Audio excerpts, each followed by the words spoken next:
Salut à tous et bienvenue sur notre chaîne. À Naples, l'Inter avance avec l'assurance des équipes qui savent où elles vont. Cette victoire de rang, une mécanique huilée, un vestiaire qui respire la confiance. Pourtant, au pied du Vésuve, rien n'est jamais acquis. Car ce samedi, ce n'est pas seulement le Napoli que les Nerazzurri viennent défier, mais aussi l'ombre imposante d'Antonio Conte, maître des renaissances et architecte d'une équipe azzurra prête à défendre son titre les dents serrées. Christian Chivu le sait, la route vers une 8e victoire d'affilée ne sera pas une promenade de santé. Mais c'est dans ces matchs-là que se construit la valeur d'un prétendant au sommet. Bienvenue dans l'univers Nerazzurro, qui vous prépare l'Inter à un choc de très haut niveau contre le Napoli. Après avoir brillamment assuré sa qualification en Ligue des Champions face à l'Union Saint-Gilloise, l'Inter retrouve la Serie A avec l'objectif de poursuivre son impressionnante série de victoires. Les Nerazzurri, invaincus depuis cette rencontre toute compétition confondue, se déplacent à Naples pour le choc de la 8e journée face à l'équipe dirigée par Antonio Conte. À la veille de l'affiche, Christian Chivu a présenté le match en conférence de presse à la Pintina, soulignant l'importance et les difficultés de cette rencontre. Ce qui s'est passé avant compte peu. Ce qui importe, c'est que s'affronte le champion d'Italie et son dauphin. Je suis convaincu que les ambitions sont très élevées des deux côtés. Ce sera un match âprement disputé. Les deux équipes voudront imposer leur jeu, avec la volonté de ramener un résultat. Il a ensuite insisté sur la rivalité et le niveau du Napoli. On ne peut pas faire de comparaison avec l'an dernier, mais il faut aussi regarder ce qu'il s'est passé. L'une a remporté le Scudetto, l'autre non. Demain, ce sera seulement la 8e journée, il est encore tôt. Les ambitions et la rivalité sont bien là, car le Napoli est une grande équipe du football italien, et pas seulement. Ils ont gagné 2 Scudetti sur les 3 dernières années. Ce sera un match entre deux équipes qui veulent s'affirmer et montrer leurs ambitions. Concernant la récupération de son équipe après le déplacement en Belgique, Chivu a justifié les 2 jours de repos accordés. Dois-je justifier les jours de repos? Cela me semble normal, le meilleur entraînement pour une équipe, c'est le repos. Nous sortons d'une période où beaucoup n'ont quasiment pas été chez eux à cause des sélections. Nous sommes rentrés à 5 h du matin de Rome, nous avons passé 3 jours en Belgique. Il me paraissait juste de leur permettre de passer un minimum de temps avec leur famille. Parfois, il faut couper, ne pas penser toujours aux mêmes choses. J'ai confiance en leur professionnalisme et leur sens des responsabilités. Les matchs s'enchaînent et il est difficile de s'entraîner pour préparer les rencontres. Les courbatures n'arrivent qu'après plus de 48 heures. Interrogé sur l'impact potentiel de ce match sur le championnat, il a tempéré les attentes. Le jour de repos n'a pas fait que du bien, sourit-il. C'est un match important, il ne faut pas le nier. Ce sont des points cruciaux qui peuvent conditionner le parcours d'une saison. Mais il est trop tôt pour tirer des conclusions. Nous, comme le Napoli, avons déjà 2 défaites. Seul Milan n'a qu'un revers, mais plusieurs nuls. La saison est longue, ce n'est que la 8e journée. Ce match est important, énormément même, mais on ne joue pas tout ici. Il faudra la bonne intensité, dans un stade qui ne nous est pas favorable.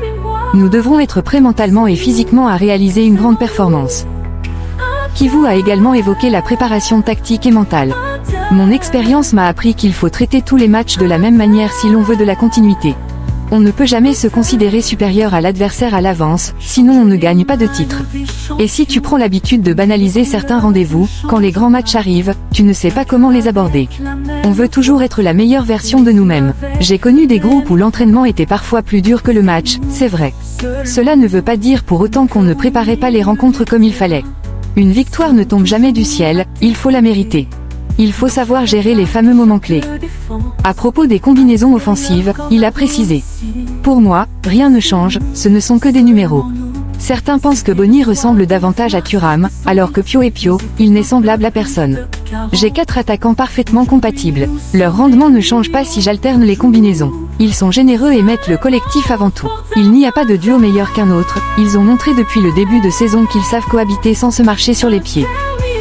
Sur sa nationalité, réponse ferme. Je suis roumain et fier de l'être. Concernant le match Milan-Como à Perth, Chivu refuse la polémique. J'ai appris à ne pas me plaindre, je ne vois pas de fantômes. On gaspille de l'énergie à râler. Il faut essayer de voir le côté positif, s'il existe. Ce n'est pas à moi de décider. Moi, j'ai joué un match amical en Libye, et j'y suis allé avec le sourire. On montre que le football est international, que nous sommes des professionnels et que nous avons des obligations. Ensuite, c'est au club de gérer les efforts.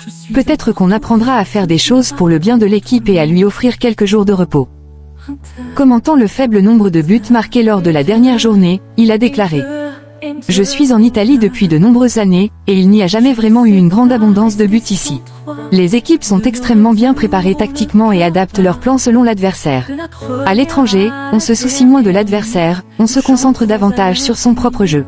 Cela ne veut pas dire que le football italien est mauvais, en déclin ou en retard. C'est simplement une manière différente d'interpréter le football. Concernant les vétérans de l'Inter qui affronteront leur ancien entraîneur Antonio Conte, ont-ils des comptes à régler? Je ne comprends pas la question. Je ne crois pas qu'il soit nécessaire de reparler de certaines choses. Conte était ici il y a 5 ans, depuis, avec Inzaghi, nous avons gagné la 2e étoile et disputé 2 finales de Ligue des Champions. Entre joie et déception, le temps a passé. Je ne crois pas que quelqu'un cherche une motivation supplémentaire juste parce qu'on affronte Conte.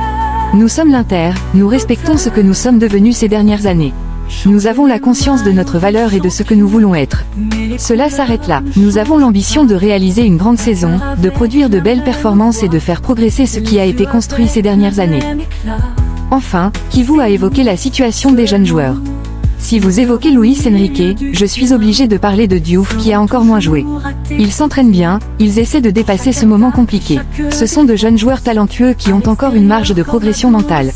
Je ne les considère pas totalement prêts pour le football italien, mais cela ne signifie pas que je ne leur offrirai pas d'opportunités. J'assume la responsabilité du fait qu'avec cet enchaînement de matchs, j'ai eu moins de temps pour les accompagner et leur expliquer certaines choses. Par leur engagement, ce sont 2 joueurs valables qui finiront par se débloquer sur le plan mental. Ils ont de la qualité et le montrent chaque jour. Leur moment viendra peu à peu, et on les verra plus souvent sur le terrain. Christian Kivu s'est aussi exprimé au micro de DAZN. Ce sont les champions d'Italie, nous sommes les vice-champions et les ambitions sont très élevées. Ce sera sûrement une belle rencontre, a annoncé le coach roumain, visiblement impatient de voir ces hommes à l'œuvre. Kivu a d'ailleurs analysé les aspects tactiques du match. Selon lui, la clé résidera dans la capacité à répondre à l'intensité napolitaine. Le Napoli est une équipe gagnante et très proactive, à l'image de la grande qualité d'Antonio Conte. Ils attaquent en nombre, pressant et contre-pressant immédiatement. Ils savent aussi défendre bas. Ils ont évolué en ajoutant un joueur comme De Bruyne. Ce ne sera pas simple. Interrogé sur l'héritage que Conte aurait laissé à Milan, plusieurs joueurs ayant évoqué son influence sur le nouveau cycle, Kivu a tenu à valoriser le travail de Simone Inzaghi. Les qualités de Conte ne sont pas à remettre en question, mais il est plus juste de souligner le travail extraordinaire d'Inzaghi. Il a emmené l'équipe à 2 finales de Ligue des Champions et remporté le Scudetto. Simone a vraiment accompli un travail remarquable. Enfin, l'entraîneur interiste a été interrogé sur la possibilité d'offrir une titularisation à Boni, qui fêtera ses 22 ans demain. Susic fête aussi son anniversaire demain, et moi ce sera le jour suivant. Je vais donc décider si je me fais un cadeau à moi-même, a-t-il plaisanté, avant de préciser qu'il ne préfère pas souhaiter l'anniversaire en avance, ça porte malheur. Je le ferai demain. Merci d'avoir suivi cette vidéo. À très bientôt, et Forza Inter.